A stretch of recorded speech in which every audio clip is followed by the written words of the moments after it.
Hey everyone, welcome back to the channel. If I have a shape and I want to apply a gradient fill, it's super easy. Simply select the shape, go to the context toolbar, click the fill swatch, switch to the gradient tab, and choose the colors for each gradient stop.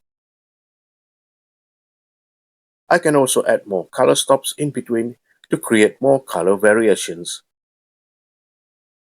From there, I can adjust other settings like the gradient type, transparency, and so on. But there's one thing I cannot do from here. I cannot change the gradient direction. To change the direction, I need to select the Fill tool, then just click and drag across the shape to set the gradient path in any direction I like. Left to right, bottom to top, center to edge, pretty much any direction. Now just like a fill, I can also apply a gradient to a stroke. Let me grab the Move tool first, increase the stroke width, and remove the fill color so it's easier to see.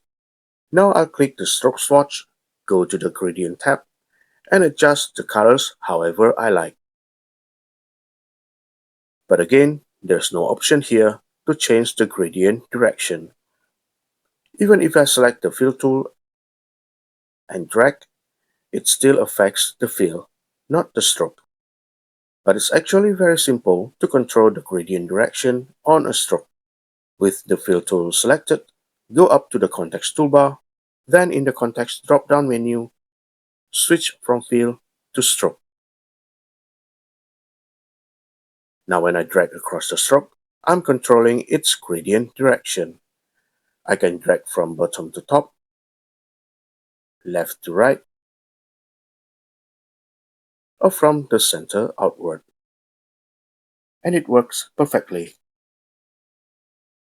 Now besides shapes, this works for text too.